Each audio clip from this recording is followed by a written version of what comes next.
David Giannini's most recent full-length collections of poetry include The Dawn of Nothing Important, In a Moment We May Be Strangely Blended, Mayhap, The Future Only Rattles When You Pick It Up, and Faces Somewhere Wild.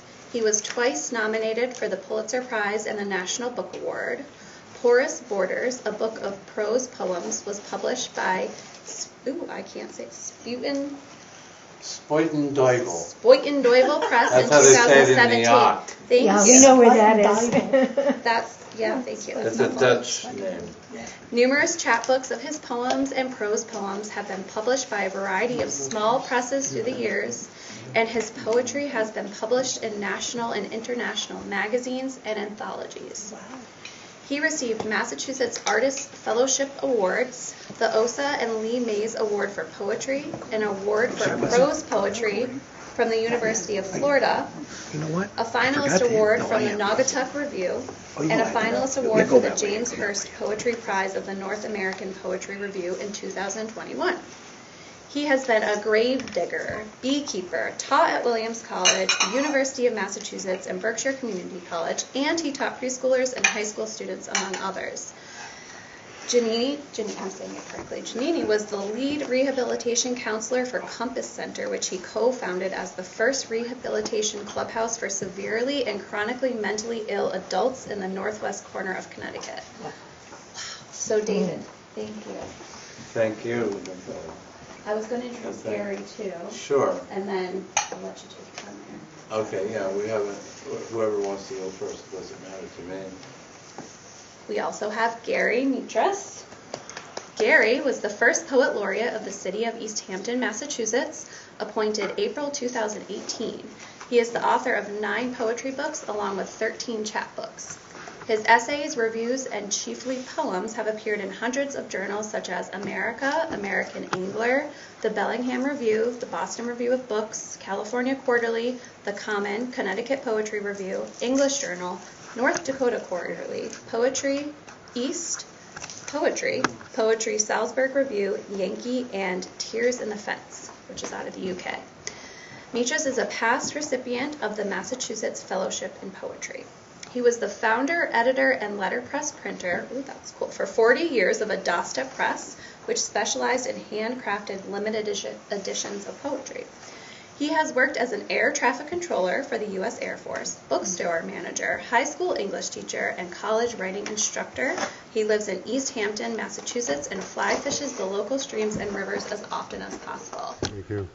Well, yeah, Nicole, thank you and the other library staff very much for this, and Joe from CTSB TV is here. He's not our private videographer. So this should be posted, uploaded at some point? Early next week at the latest. Okay. CTSB TV in Lee, Mass.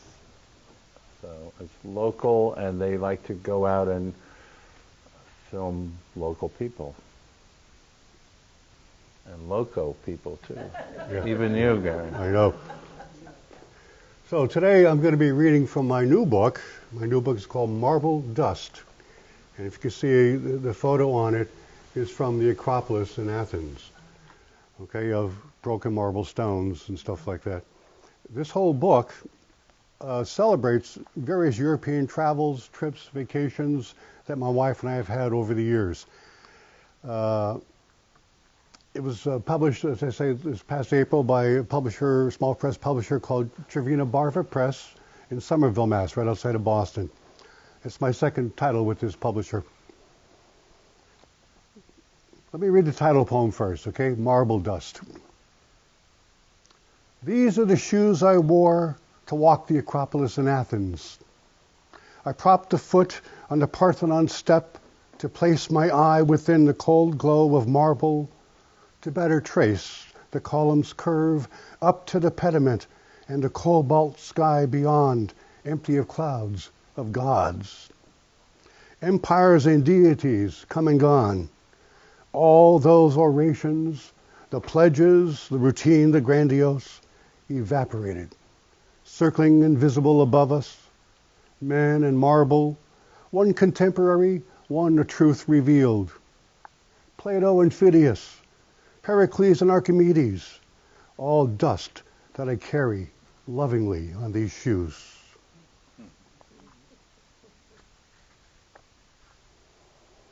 There is rumor in my family that I have a Greek background, with my name being pronounced Metras, but my father's family had a division right down the middle of his brothers and sisters where the older half pronounced it Metras, which is more the French-Canadian way, and the lower half for some reason pronounced it Metras, which is kind of a Greek thing. So I have Metras cousins and Metras cousins. All my uncles and aunts have passed. So I loved Greece, and I loved reading as a young teen. Edith Wharton's mythology. I started reading Homer's The Odyssey and the Iliad back when I was 12 years old, and ended up teaching both of those in high school for 15, 20 years and all that kind of stuff. So I was pretty well formed in it. And we finally got to go to Athens maybe 8 years ago or so, and it was just wonderful, absolutely glorious. And of course, when you go to a place like Athens, and if you're a history buff at all, you have to go to the museums. And this one here is called the Room of Faces, which is in a museum in Athens. A room in an Athens museum is all heads on pedestals, a maze of gods and mortals, their marble hair like solid water, chins clean or plaited beards, mouths caught in oration, or the stern calm of leadership. For some, the noses are smashed, the lips cracked as valleys after earthquake. Along the walls, shelves of heads, broken, oddly angled, as if they doubted the hearts of all who pass, seeming so intact. And in the eyes of each one, a lost story, a forgotten message. Someone is saying, in the cellar are drawers of feet and bins of hands. But there are no rooms of feet on display.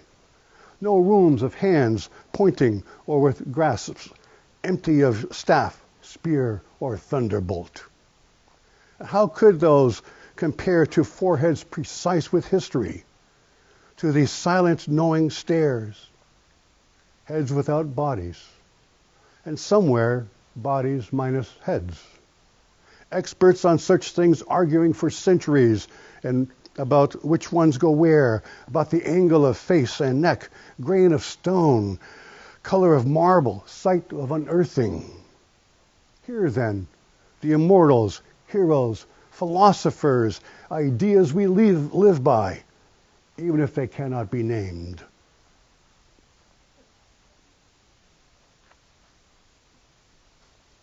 Also in this museum, they have the racks of glass shelves with behind glass, so that you can't touch anything, with a bunch of little relics. And in this one shelf, there was a small crown in it.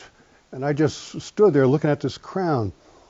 I said to myself, who wore this crown? I wonder who wore this. I wonder what the occasion was. I wonder what their life was like. And there's no information about this crown at all, other than where it was exhumed from. So all it has is a catalog number. So this poem is called number 4729, Silver Diadem with Dentelated Border. This small crown, tarnished by age, so that no gleam shines through the glass display, rests with a dozen other artifacts, shards of pottery, clay figurines, mostly broken, and simple twists and coils of gold, earrings, brooches, pins, all time-stained, redeemed from Cyclades' earth and reduced to catalog number. This crown exists without history, without metaphor. It is itself nothing more.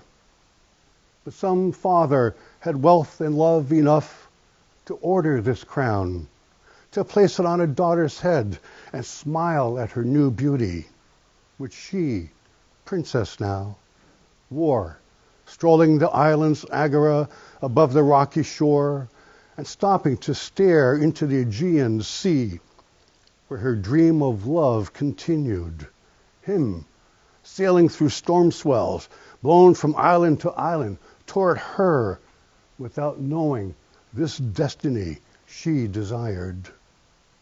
Each day she added more to the story, stared longer into ankle-deep sea. Each day she prayed, first Artemis, then Aphrodite. Each day he drew closer in her heart. But Herodotus is silent. She is without Homer, no Sophocles, no God-shaped swan enfolded her in feathers. No lyric entrusted to memory and chanted at annual festival with song and sacrifice. No likeness in marble with bare shoulders or breasts curving to shape imaginations. No treasure unearthed with her bones, not even bones. Just a diadem on a glass shelf, dentilated, grown darker each year. But once there was a dream, larger than an island, and standing on the shore, a girl with dawnlight sprinkled in her crown.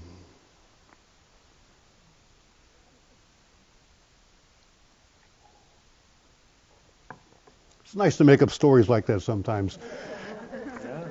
No real basis in reality, but I thought you enjoyed it, right? Yes. Good, thank you.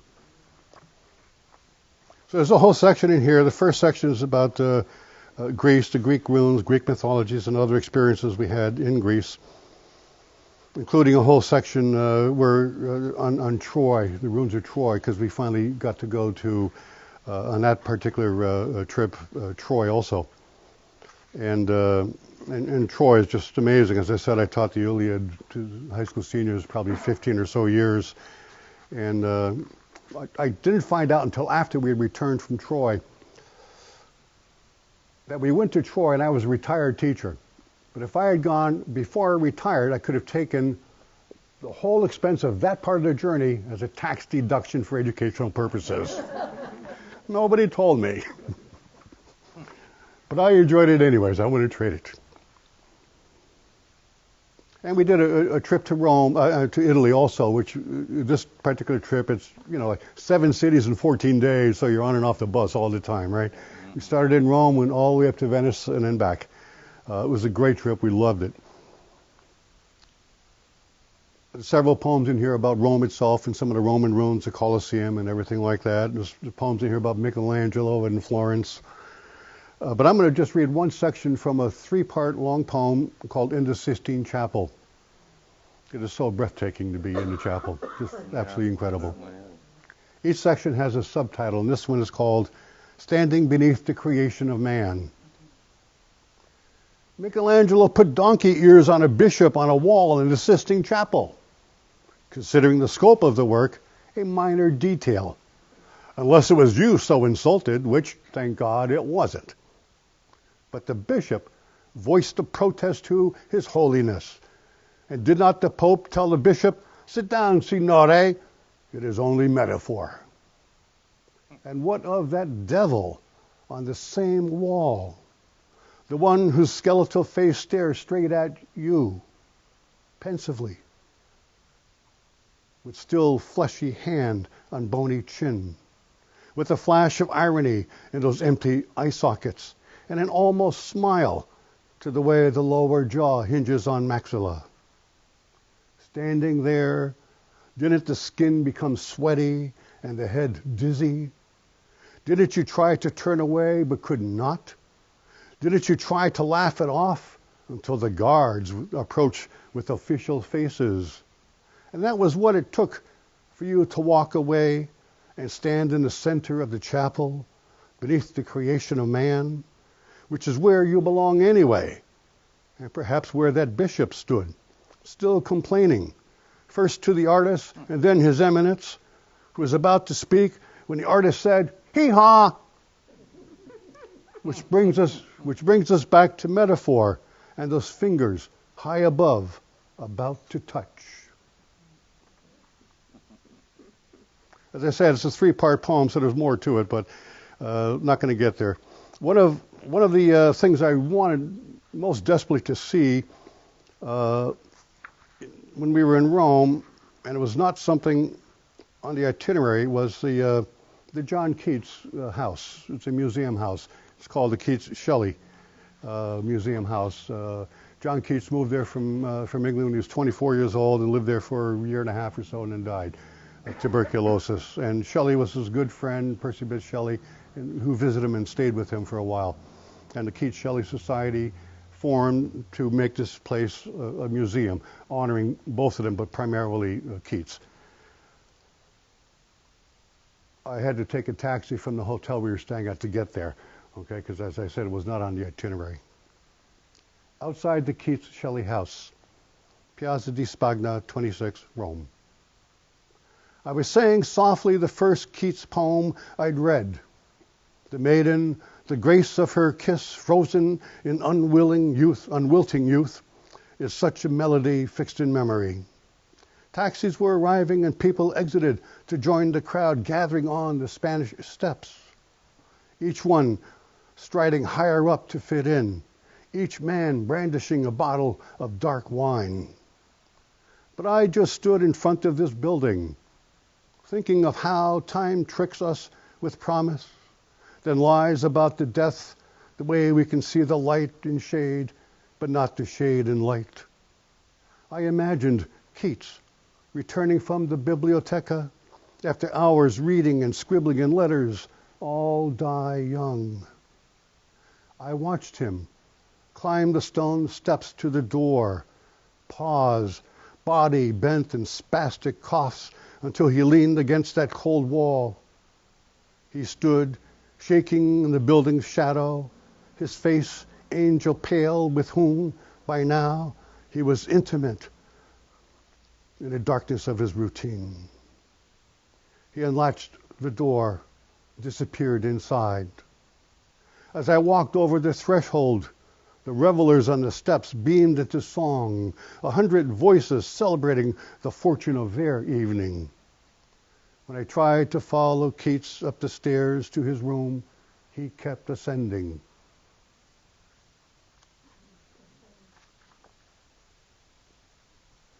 A couple more poems.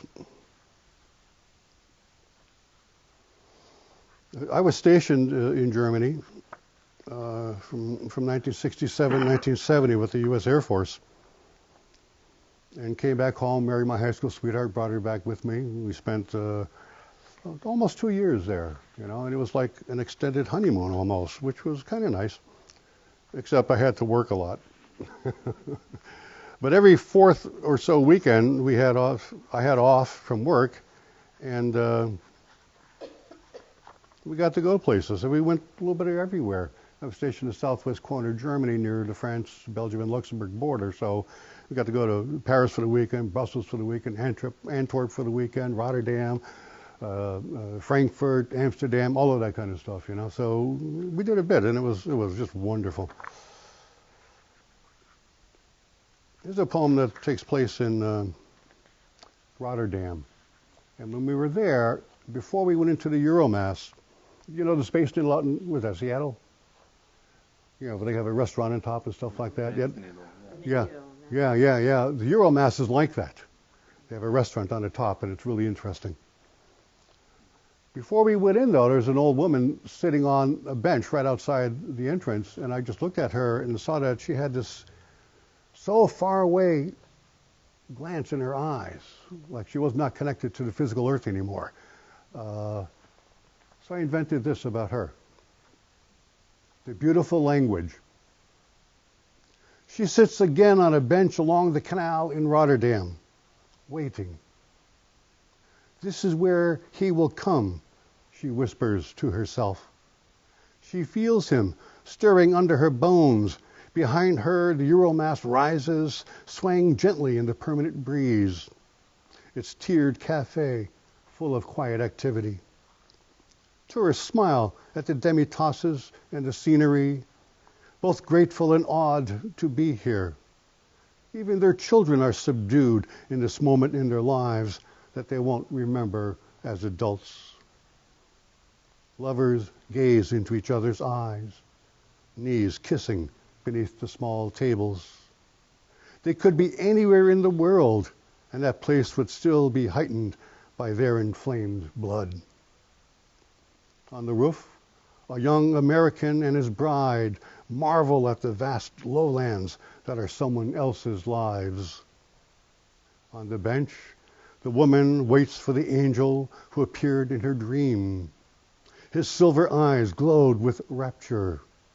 He drifted by in a boat on the air. She doesn't know if he will greet her in Dutch or French or some other language known only in the soul.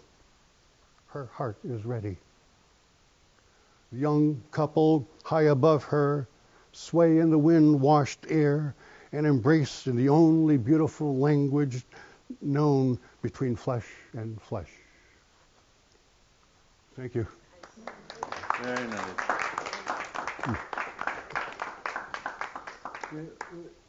People want to take a little break and grab some things at all before we descend into my work? No? Okay. Let's descend. Let's descend. So, let's see. Last year, my book already long ago came out. The library has a copy, and there are copies for sale of my book and Gary's books. And I'm not going to read from this. I just wanted to mention it.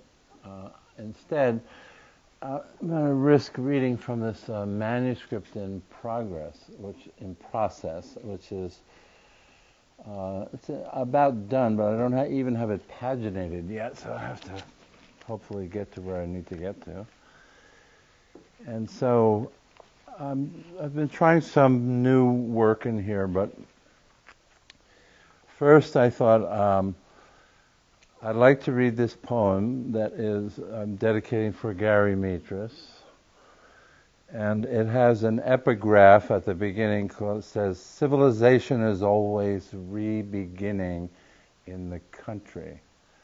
And that's from Gertrude Stein. So it's called Grove. How to thwart the clotted thoughts I have of the lacerated speech of the big cities.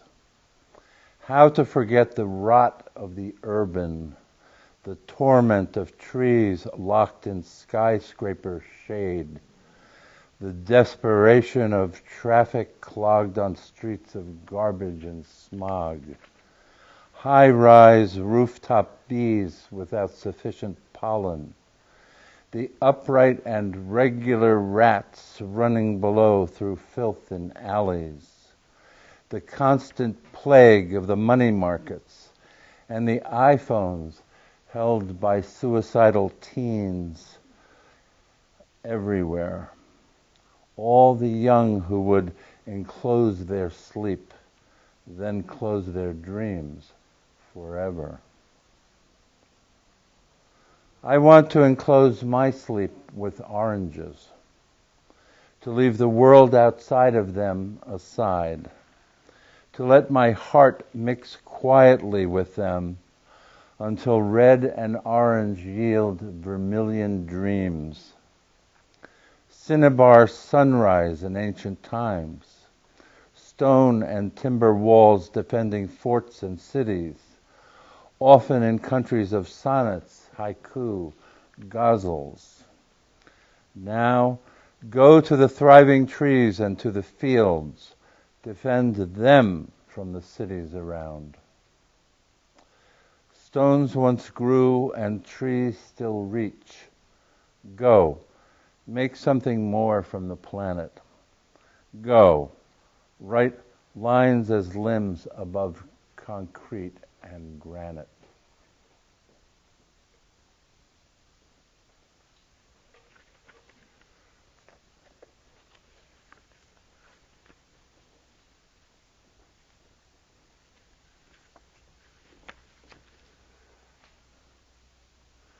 The title of this manuscript is called Replacement Muse,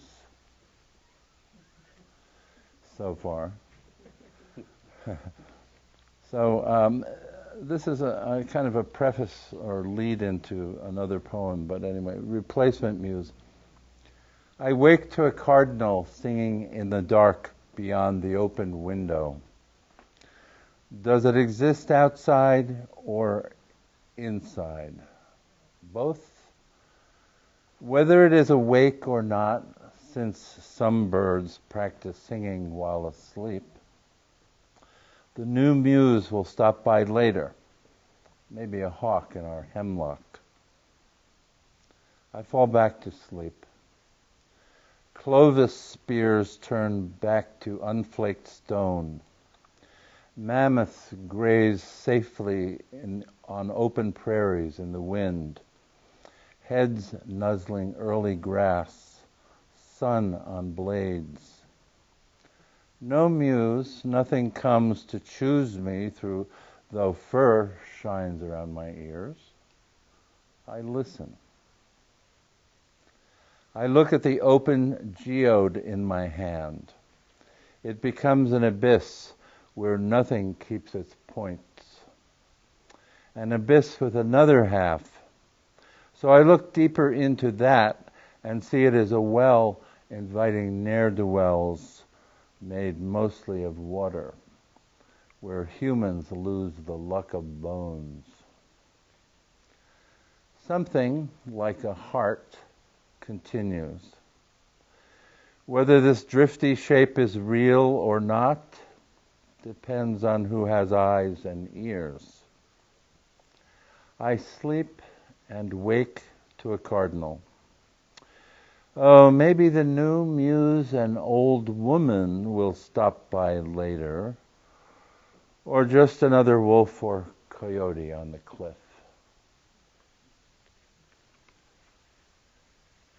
And that somehow led me to think back a bit to an old woman I knew who had been a mail order bride in one of the hill towns. I won't mention, because I don't want to say who it is or anything. But anyway, there are about 4,000 to 5,000 mail order brides, marriages in the United States every year. And only about 20% end in divorce. So this woman, she had been a mail order bride from Kentucky who knew little about farming or Bucky. She worked the apple orchard and had a son who moved to a trailer with his own bride later on. She was all the while learning books on her own, even after her husband was underground. Good bones, she said of him. Now old, she lives alone but feels plucky, this mail order bride from Kentucky. And I would love your feedback later about whether to keep that or not. I mean, it has its charm, I guess, but because right after that we start a sequence of 8 short poems called Old Neighbor. So that was sort of the preface that I read to you. Old Neighbor 1. When there is constant pain, smiling is a form of amnesia. Out of medicated silence and dysplasia, she gets up to sweep her porch. Dust has no life wish, but assembles like life forms. Once sweeping straw breaks down, all bristles groan the same way. A bent nail doesn't roll, a stale roll, a snail. Things wobble and distort. How frenetic wicker chairs shuffle and admire each other's legs. A table is a shifting green sow. Cats behind a beam begin rough rows. Our neighbor notes through screens the frizzy heads of chickens in her yard, and recalls the human skull never fully stops growing. Its bones in aging drift ahead. And as her skin sags over eye sockets, the frowns of archways crumble, while she reads Yeats, lapis lazuli, her ancient glittering eyes are gay. She lives the pain she manages, refusing my attempts to assist, and salvages for a little while longer that smile.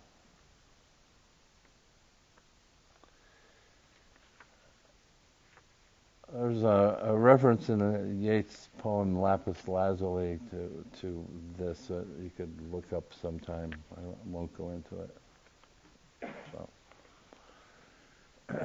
2. She says her face is always freestyle when she wakes. Then her expressions weight cheeks and mouth. Without much striving, through her hips, she's ready to turn hangdog through stagger, through woe, until her shadow sits up and begs.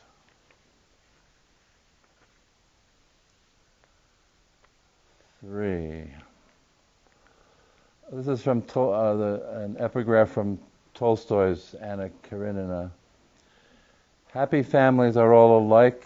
Every unhappy family is unhappy in its own way.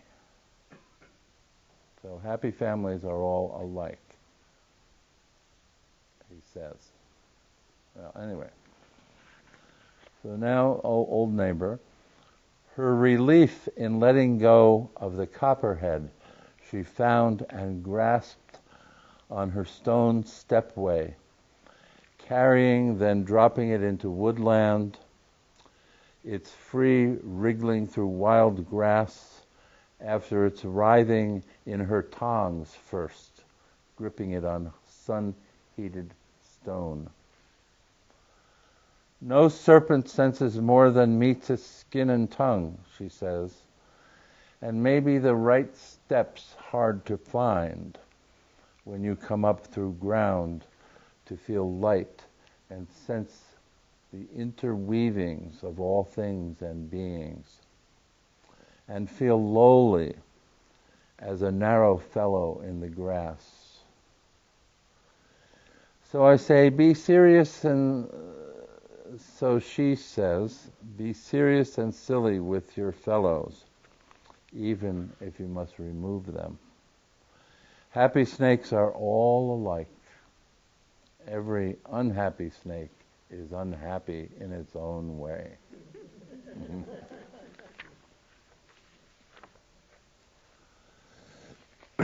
4. She pets hairs on the back of a bumblebee, gathering nectar. She's done that before with other bees, touching them extra gently as if swept by a breeze.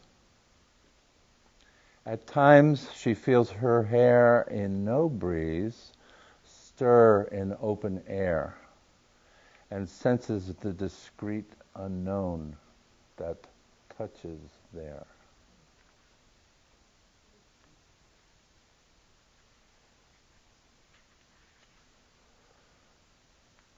5. She said, you sweat the world too much and fret. She wanted yes. She wanted backspace yet. She went back not to forget the old farmers kept 2 books at home. They read Shakespeare and Biblical Dread.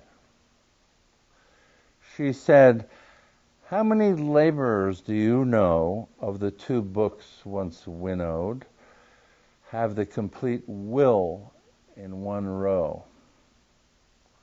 She said, are there any farmers left alive who might read or even strive to read such crucial matters for life?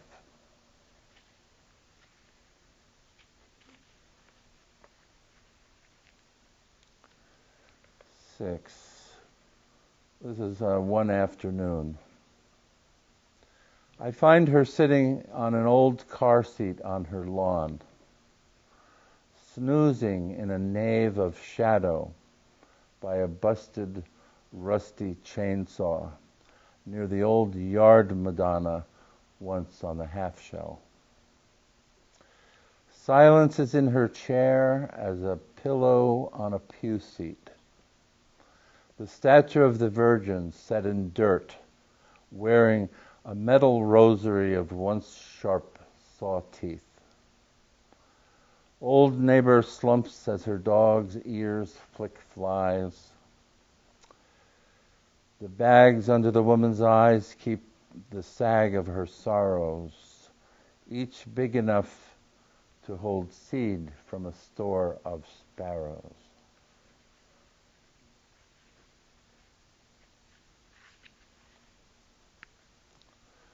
Seven. There's a quote she said, don't phase much at wounds of neighbors, she said.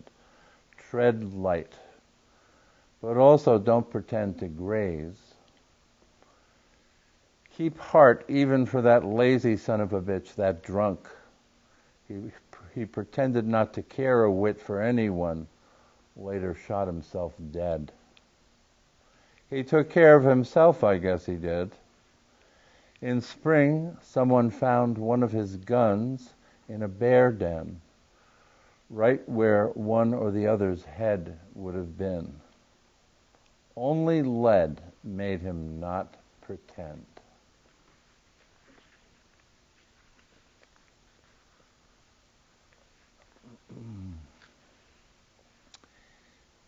Just two more. 8. She says a rare guilt comes to nag, that she should do more for the world than poke her walking stick to help a porcupine along safely across the road. She has touched quills and yanked some from her dog's muzzle, every quill a lethal world working its way to embed under skin and migrate toward organs. A mechanism forced through what touches it. Barbed dart, a shadow entering blood.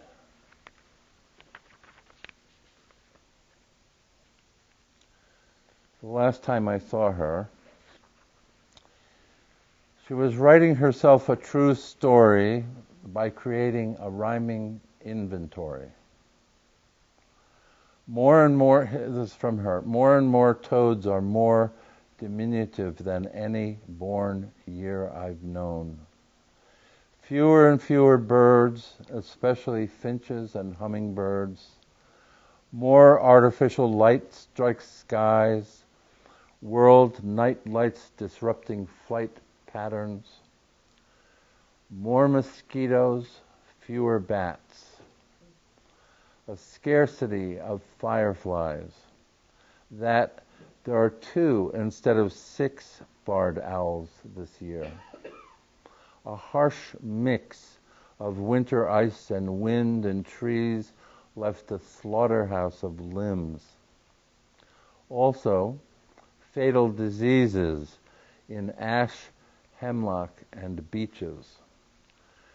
Smoke from the burning earth, more heat, fewer stars to see. From birth, about 60% of life squeezes and thrives underground. I sneeze and think to stay above for now. Less why than how. I'll help porcupines, but there's a type of quill in the heart's thicket, and I can't get rid of it.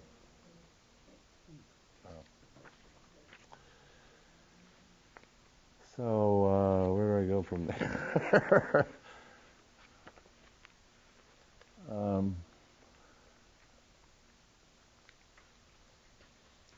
I'll just read. I think I have time for one more, I guess.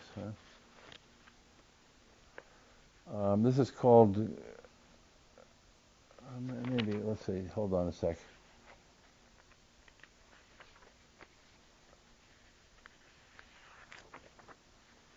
Yeah, I'll just read this last one. Gratitude. Be careful, friend. Your skills are approaching a dead heat between your cast-down eyelashes of despair and the occasions of poetry. Chance opportunity can turn into opera unity, pageantry and song, or say Mongolian horseback falconry with quivers and shafts on the remembered plain or stage inside you.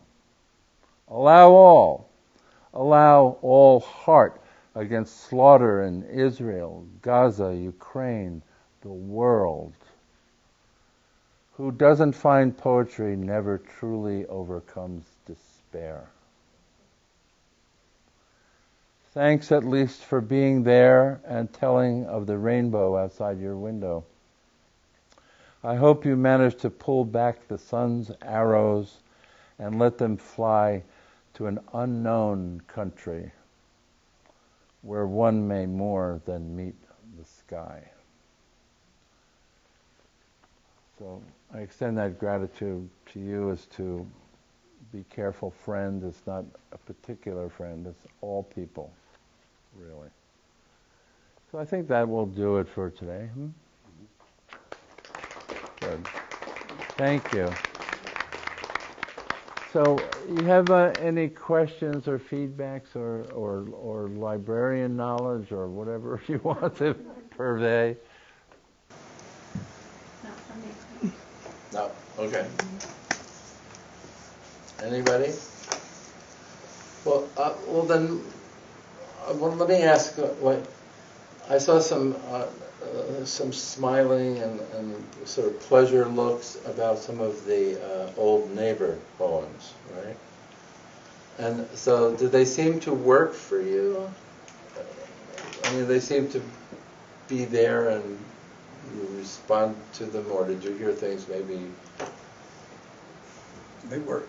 Yeah, definitely. Yeah, Okay, yeah, I think yeah. they do, but when you're so close to a manuscript, you haven't put it out as a book yet. It's not quite the same distance, right? Mhm. Okay, well, good. Edith? Yes, Robert. I just wonder, it's marvelous to hear you guys read your work. Thank you. But Yeah, thank you. how much is the display on the page important to the reader versus listening to you present it? I mean, the separation of words, and is Right. it all easy to follow if you read it? Is it punctuation that you use to give the emphasis to what you want emphasized? For myself, since I don't write in poetic forms, iambic pentameter or sonnet or anything like that, even though I have in the past, most of my poems are written by the breath. Okay? Breath. The breath. So And it might be line good to is- read it out loud to yourself while you're reading Right, it. right. And I mean, a line is a breath. You may have a comma pause in it with another breath after that. I see. Then the next line will be another breath. And Very on and on interesting. and on throughout the whole poem like that. Very interesting. That's basically how we do it. Thank you. Yeah, I've pretty much come to that same place also, but if I am using longer lines, there may be more than one breath in a line. So it just depends on the work. But usually the line breaks with your breath and how you would say it. And yes, I do read them to myself. Mm-hmm. At first in my head, looking at them, I can hear them. And then I read them out loud. Good to know. Yeah. And sometimes they're more difficult, and I learn, well, wait a minute, your juxtapositions are not going to make sense to an audience. I said, yeah, but I know what I'm doing. Well, you have to work that channel. Who are you writing for? I'm not writing for anyone specifically, except people who will respond or not to the work. What else is there? Stylistically, both different. And yours is much more abstract in that sense. Yeah, I mean, this, I would agree. what you read today is not nowhere near, to me personally, nowhere near as abstract as your last book that you have. Thank you, because I'm trying to. Yeah, I see there's a difference, but it's still, and it isn't like one that's more meaningful than both for me. Anyway, Right, both no, are thank you, wonderful, yes. but your style is much more abstract. Generally, But yeah. but it's changing. It's like It is it's changing. similar but different. It's I- the same thing, only different. It's changing. The risk is. Yeah, go ahead. I'm sorry. I helped him pick the poems he was going to read. Ah. Okay, and The whole manuscript. As a matter of fact, you've helped me with. but basically, I've been encouraging him to read less abstract work, so the audience can can get appreciate into it. it. I know. So you can blame me, Yeah. okay? Because there are abstract poems. In this I know the manuscript. drill very well. Believe me. Right. And my poems tend to be much more narrative than David's, of course. Absolutely. Yeah, I'm not much of a linear thinker. Yeah, they're both wonderful. Thank you, But, thank you. but it's But the thing different. that It's makes nice. it- I like the contrast. Yeah, oh, good, Yeah. good. Yeah. I think it makes a Me good too. combo. Yes. Yeah. But I think, for me, in the writing of a narrative-like poem, you have to have specific descriptions that are so visual that the reader it pops right into the reader's mind, almost the same way it pops into my mind. And build from that and carry on from that and make it symbolic or metaphoric or whatever. Or not, just plain narrative also. Yeah. If you had switched positions and you were first and he was second, would we have perceived it differently? Probably. I think so, I think so. Really? Yeah. Could you say more about that? Why? It's sort of, well, if you're at Jacob's Pillow and you're seeing Afternoon of the Fawn and the sort of story in there, and then you go to an abstract, quite abstract dance piece next, I think it makes a difference. I think that the evening was organized knowing that, no, we can't put Afternoon of the Fawn last. It needs to go here, and this piece needs to go there, And it's kind of a little mysterious. I don't really know That's why. what Pam was saying. Yeah. She said there's more I'm abstract. backing her. Yeah. I think that would be more personal. Like I say, more linear, or then we end with, or then we start and we settle at linear. I mean, I think it's a personal choice. I don't think it would be for me. It is a personal issue for me More than because once. what? Judith has a If comment. they're less linear, they have to be read more than once. Right. And therefore, reading like this, you defer to Pam, so that I've you learned keep to the- listen to. Because we're not reading them with you. Right. And the second time, to understand some of your humor, you have to read it again. However, if you hear it out loud, it makes more sense than if you're just reading it. Yes. A lot. David's work, definitely.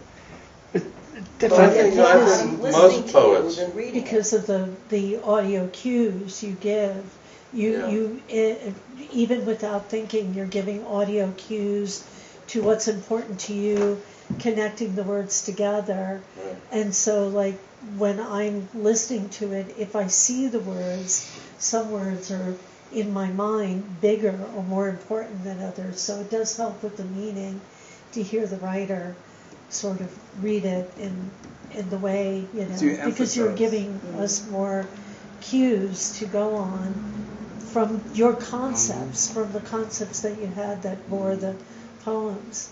I also love the contrast, because it reminds us that you're playing in different sandboxes, different fields, and because both of you have done so many different styles, right? You've done a lot of different styles, so it's probably what you want to do, what you want to explore.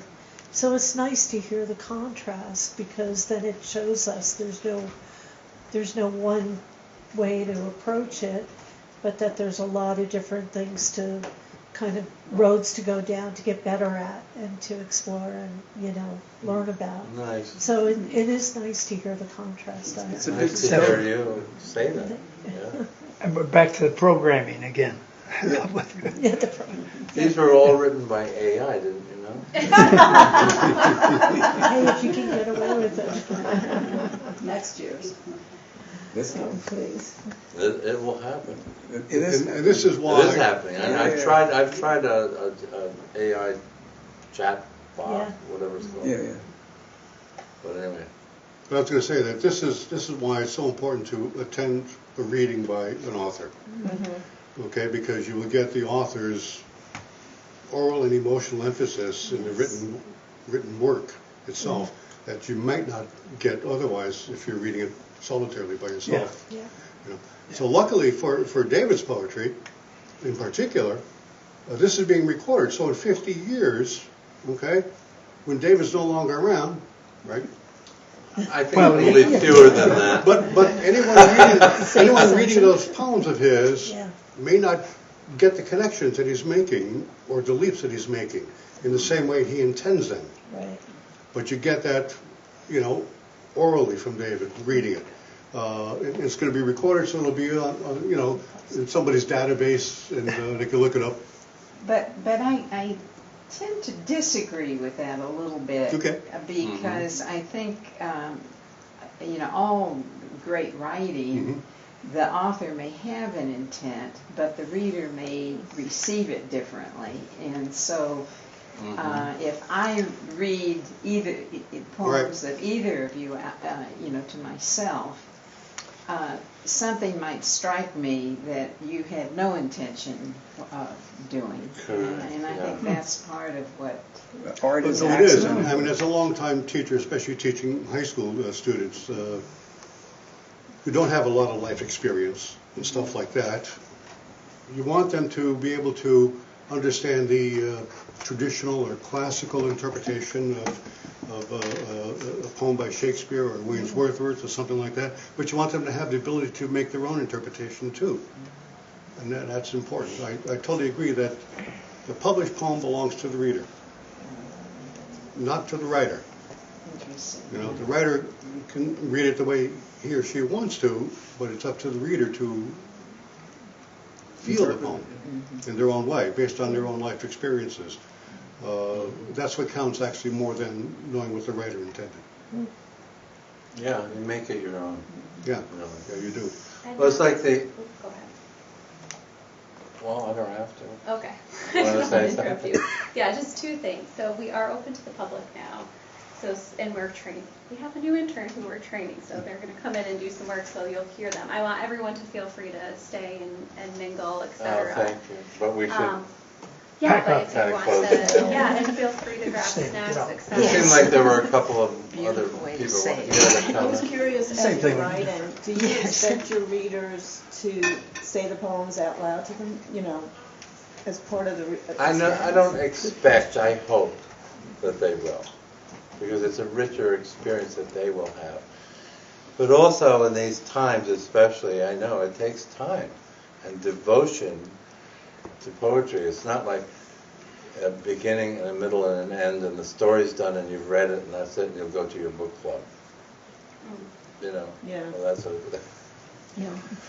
and the other thing is, I had to be and have to be absolutely honest with how my own mind works. And I am not interested in A, B, C, D, E. That the A, Z and Q, L are much more interesting put together. Well, that's the way you write. Poetry is largely made of juxtapositions. If you look at any poems, Gary's included, It's largely there. And so finally it comes down to, there's a famous aphorism by Antonio Porcia. He said, I know what I have given you. I don't know what you have received. Mm-hmm. That sort of says it all, in a way. Right? Mm-hmm. Thank you both. Thank you. Thank you, Darren.